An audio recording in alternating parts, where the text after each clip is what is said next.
And the reason it's called tie-dye is because the word tie means that you're tying something up with a rubber band, and dye means that you're using colored water that's going to stain your t-shirt with the colors that you want.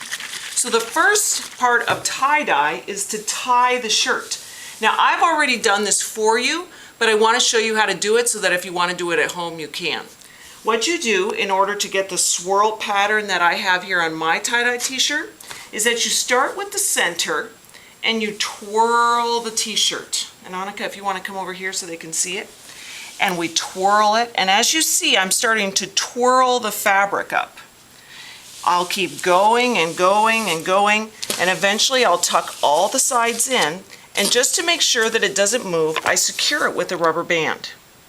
Now, if you look at my friend John's today, I'm going to do his because he's not going to be here today. You'll see that I can see the swirl in the t-shirt here, and I can see the swirl in the t-shirt here. Now, what we're now going to do is dye both sides. So the way that we have to do that is first by getting it wet. Now, I give you these not to go and spray your neighbor. That would not be good. The first thing you're going to do is spray your t-shirt. Well, actually, the first thing you do, take your label off and just stick it on your shirt or something like that. So I'm going to spray it, and I would say maybe 10 times would be good. Don't just spray right in the center. You want to spray every single part of it. 1, 2, 3, 4, 5, 6, 7, 8, 9, 10. Can you see? Or do you want to come over here? And then I come over here and I go 1, 2, 3, 4. I'm over here 5. I'm over here 6. I'm over here 7. I'm over here 8. I'm over here 9. I'm over here 10. I'm making sure that I get every single part.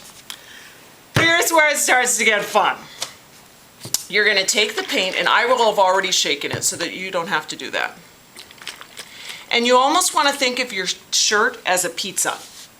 So I'm going to take this, and I'm first going to tell you a little bit about this. When you turn it, paint is going to come out. You don't want to hold it like this and squeeze because it's going to go up, and that would be a really big disaster. So what you want to do instead is you want to put the paint right on your t-shirt. And when you turn it, you first want to squeeze kind of gently to make sure it's not going to come out too fast. The other thing is there's this tendency to just put the paint right here in the center of your cinnamon roll. Just know if you do that, you're going to end up with a big blob of paint, look at me, right on your t-shirt instead of having it everywhere. So what we're going to do instead is we're going to turn it over, and you'll see the paint starts to come out. And I'm just going to squeeze, and I'm putting it over almost like I'm making a slice of pie right here on my t-shirt. Now, I have it in the middle, I have it on the sides, but what I want to do is I want to squirt it into these folds that are in here too, okay? So you want to get into all these little parts there. All right, I'm done with that one. Now I'm going to take another one, and I'll come here. And I'll come on this side. And now look at if I just, do you see how this doesn't have any paint on it? That's why you want to pull apart those folds a little bit and just squirt some paint inside of those folds. That's the secret to getting a really awesome shirt. Now I'm going to take another color. I'm going to come over here. This is another color blue. Hi. Hello, Lise, we're making a video. What? We're making a video. And then I'm going to come over here. Getting in the folds, getting in the center.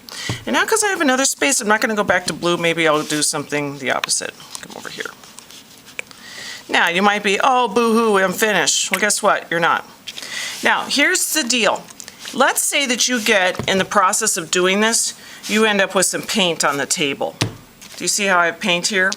We want to have a very clean surface. So what you're going to do is if you bring your thing up and you see that you have paint there, I want you to take your t-shirt and treat it like a little wheel and use the sides of it and clean that paint up. I don't want you to do this because you'll ruin everything you just did. Just do the sides.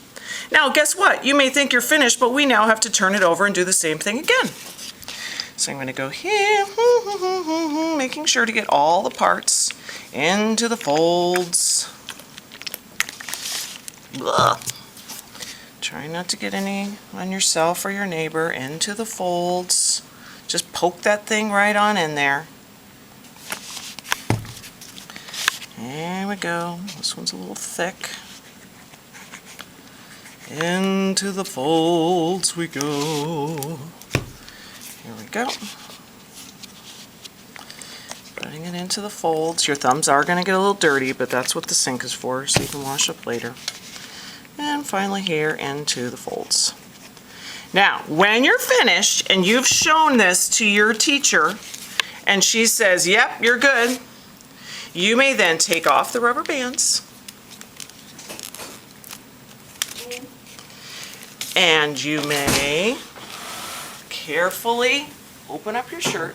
Oh, look at that. How cool is that? You'll give it to me. Actually, maybe I'll open it up for you would probably be a better idea. And we'll bring it over here and we'll hang it up for it to dry. Okay, and that's how you do it. Have fun.